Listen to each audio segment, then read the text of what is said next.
Her brother lived in my house rentry for months, then told me, "You need to respect the rules of my sister's house." I just nodded. But when I gave them both a formal 30-day eviction notice, they learned whose house it really was. It all came to a head over a thermostat. That's the most ridiculous part. Not some grand betrayal, but the temperature of my own house. A house I bought with my own money 5 years before I even met my girlfriend Sarah. Her brother Kevin has been living with us for 4 months. The original agreement brokered by a tearful Sarah was that he would stay for a month, maybe 2 tops, while he got back on his feet after losing his job.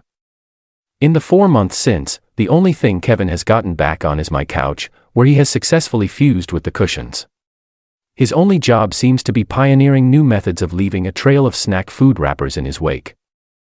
I came home from work last night, a long 12-hour day on a construction site, to find the house cranked up to a balmy 80 degrees. It was like walking into a jungle. Kevin was sprawled on the couch in shorts playing a video game on my 75-inch television, a bead of sweat on his forehead. "Kev, what's with the heat?" I asked, trying to keep the exhaustion out of my voice. He didn't even pause his game. "Felt a chill, man," he said.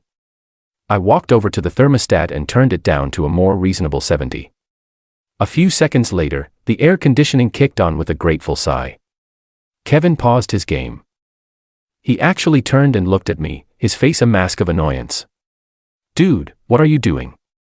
I had it set there for a reason. It's 80 degrees in here, Kevin. I'm not paying to air condition the entire neighborhood." And that's when he said it. The line that future historians will point to as the precise moment my relationship ended. He stood up, puffed out his chest, and with a completely straight face told me, "Look, man, you're a guest here, too. In a way, you need to respect the rules of my sister's house." I just stared at him. The sheer uncut audacity of it was breathtaking. It was like a work of art. The words just hung in the air, shimmering with a kind of surreal, idiotic majesty. My house, the one my name is on the deed for, the one I pay the mortgage, the taxes, and the ridiculously high utility bills for, was now his sister's house, and I needed to respect the rules. Sarah walked in from the kitchen at that moment, holding a bowl of microwaved popcorn, clearly for Kevin. She saw the tension. "What's going on?" "Your brother just informed me that this is your house, and I need to follow his rules," I said, my voice completely flat. Sarah just rolled her eyes, but not at him, at me. "Oh my God, don't be so dramatic," she said. "He just likes it a little warmer. Don't be a baby about it." She didn't defend me. She didn't correct her freeloading brother. She sided with him. In that moment, it all clicked into place.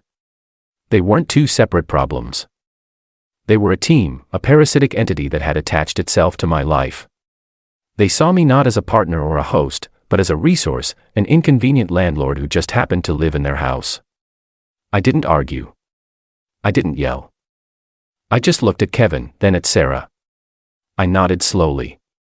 "You're right," I said. "My mistake."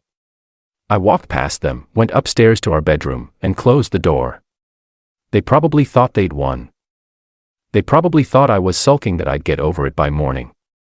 They were wrong. I wasn't angry anymore. I was an architect and I was quietly and methodically drawing up the blueprints for their complete and total removal from my life. I sat down at my desk and opened my laptop. The first thing I did was search for landlord-tenant lawyer. The second thing I did was search for the proper legal eviction process in my state for a tenant at will, which is what they had become. They thought they were making the rules. They had no idea they were about to be introduced to a much more official rule book, and I was going to enjoy reading it to them. Update 1. It's been a week since the Great Thermostat Summit of last Tuesday. The response to my original post was overwhelming. Thanks for confirming that I'm not, in fact, the crazy one here. The day after Kevin declared my home a sovereign state ruled by his sister, I had a consultation with a lawyer. He was a sharp, non-nonsense guy who confirmed what my research had told me. Since Sarah and Kevin had lived in the house for more than 30 days and had established residency, getting mail here, etc., I couldn't just change the locks. I had to follow the formal eviction process. It was a minor inconvenience, but doing it by the book would make the final outcome legally ironclad. That was all that mattered. My lawyer drafted 2 identical formal 30-day notices to quit. Not a friendly letter, an official legal document citing termination of tenure with their full names and a move-out date exactly 30 days from the date of service. I chose to serve them on Friday night. I wanted their weekend to be ruined just as they had ruined so many of mine. I came home from work and found them in their usual positions. Sarah on her laptop at the kitchen table online shopping and Kevin on the couch yelling at teenagers in his video game. I didn't say a word. I just walked over to Sarah and placed the folded document on top of her laptop. Then I walked over to the couch and placed the other one on Kevin's chest. "What's this?" Sarah asked, annoyed at the interruption. "It's a legal notice," I said calmly. "You should read it." She unfolded it. Her eyes scanned the first few lines. The legal jargon, the bolded words, "notice to quit."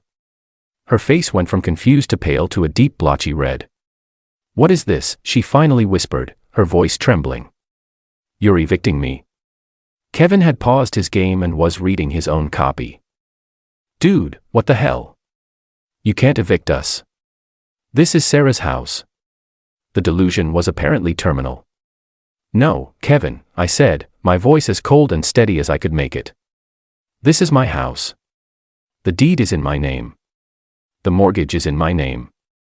The bills are in my name. You are both tenants at will. And your tenure has been terminated. You have 30 days to vacate the premises. It is all perfectly legal." Sarah finally found her voice.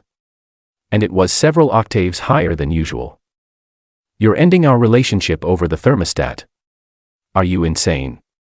You're throwing me out over a stupid fight." "No, Sarah. I said the thermostat was just a symptom. I'm ending this because you and your brother have made it clear that you see me as a walking wallet, not a partner. I'm ending this because your brother, a man who has not contributed a single dollar to this household, had the audacity to tell me to respect the rules in my own home. And I'm ending this because you stood there and defended him. This has been coming for a long time." The tears started then, but they weren't tears of sadness. They were tears of pure, frustrated rage. She started screaming about the years she had put into our relationship. How I was a cruel, heartless monster. Kevin chimed in, blustering about his rights and how he was going to sue me. I just stood there and let them burn themselves out. When they were finally done, I said, "The notice is legal. A copy has been filed with the court. You have 30 days. I suggest you start packing." The rest of the weekend was a living hell, which is exactly what I expected. They tried everything.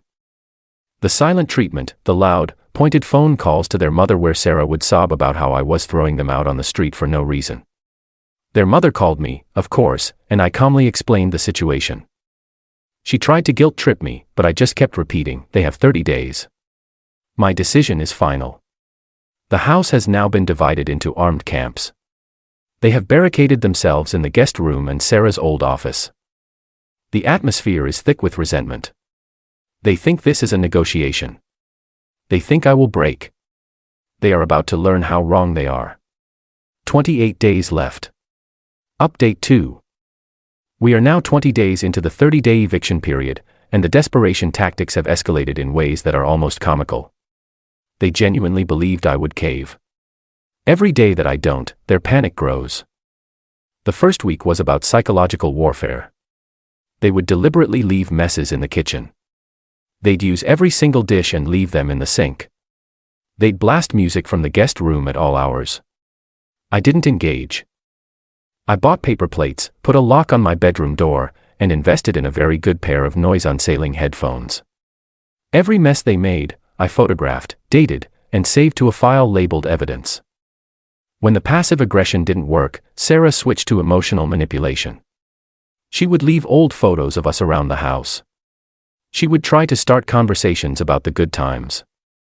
She even tried to cook me my favorite meal one night and act so out of character that I was momentarily stunned. "I was wrong," she said, her voice soft and pleading. "We can fix this. Just tear up those papers. Let Kevin stay a little longer until he finds a job. We can go back to how things were. The person you were with is gone, Sarah." I told her, not touching the food.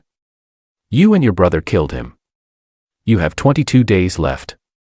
The biggest shift happened when they realized the financial reality of their situation. I had, of course, immediately separated all our finances. The joint account was closed. Her supplementary credit card was canceled. I changed all the passwords to the streaming services, the Amazon account, everything. The gravy train had not only left the station, it had been decommissioned and sold for scrap. Sarah's part-time job as a social media consultant brings in just enough to cover her car payment and her online shopping addiction. It's not nearly enough to afford a 2-bedroom apartment for her and her deadbeat brother. Kevin, it turns out, has not applied for a single job in the 4 months he's lived here. His plan to get back on his feet apparently involved my feet and my wallet. Last week, they tried a more direct approach. I came home to find Sarah, Kevin, and their parents sitting in my living room. An ambush. Michael, her father, began trying to sound reasonable. We think this has gone far enough. You've made your point. Sarah is sorry. Now, let's be adults and tear up this silly eviction notice. There's nothing silly about it, I said. It's a legal document, and it's not up for discussion. You are putting my son out on the street, her mother cried. Your son is a 30-year-old man who has been living off me for 4 months, I replied. He is your responsibility, not mine. As of 12 days from now, he will be your problem to solve. The conversation devolved from there. They accused me of being cruel, of betraying Sarah. They just couldn't grasp the core concept. Their children's comfort was not my legal or moral obligation. They had overplayed their hand so badly that they had lost the entire game. As they were leaving defeated, her father pulled me aside. You'll regret this, he hissed. The only thing I regret, I said, looking him dead in the eye, is not doing this 3 months ago. They are now in a state of frantic activity. They are finally looking for apartments and discovering that their budget gets them a shoebox in a bad part of town. The reality of what they have lost, a beautiful free home, is crashing down on them. 10 days left. I've already started stocking up on packing tape and boxes. Not for them, for me. I plan on having this entire house professionally deep cleaned and purified the moment they are gone. Final update. The 30-day countdown has concluded and the freeloaders have been launched. I'm writing this from my blessedly quiet, clean, and empty house. The sense of peace is indescribable. The last 10 days were a blur of pathetic bargaining and frantic packing.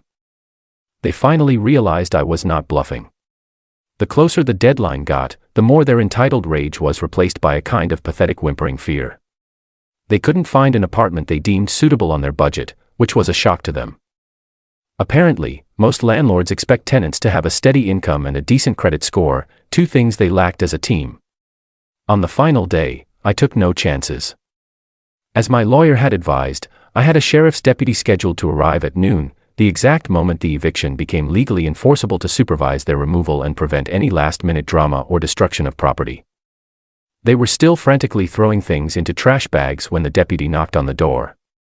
The sight of a uniformed officer on the porch seemed to finally crush their last bit of resistance. The fight was completely gone from their eyes. Watching them haul their cheap furniture and bags of clothes out of my house was a surreal experience. Every box they carried out felt like a physical weight being lifted from my own shoulders. Their parents arrived in a rented U-Haul. Their faces grim and angry. They wouldn't even look at me.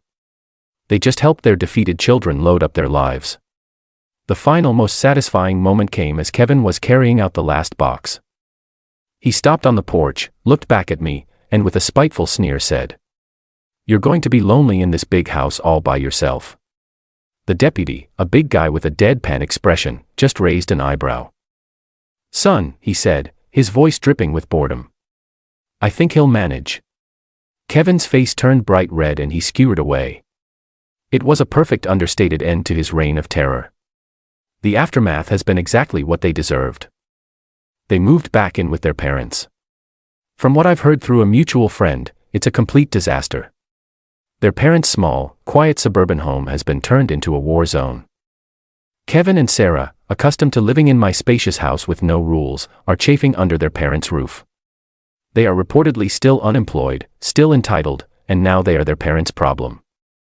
About a month after they left, I got a text from a number I didn't recognize. It was their mother. It wasn't an angry tirade. It was one simple sentence. "I think I understand now." I didn't reply. My revenge wasn't loud or explosive. It was quiet, legal, and absolute. I didn't just kick them out. I forced them to confront the consequences of their own entitlement. They thought the world and specifically me owed them a comfortable life. They learned that a life of comfort is something you build, not something you leech from others. They had a golden ticket and they threw it away because they were too arrogant to be grateful. I've spent the last month reclaiming my space. I had the entire house repainted. I sold the couch Kevin had colonized and bought a new one. I can set my thermostat to whatever temperature I damn well please. The silence is the best part. No loud video games, no passive-aggressive sighs, no sense of being used. They tried to make my house theirs. They tried to make their rules my rules. But in the end, a piece of paper, a deed, and then an eviction notice was more powerful than all their delusion and entitlement combined. They didn't just learn whose house it was. They learned what it costs to lose a home you never deserved in the first place. And that, my friends, is a lesson you can't put a price.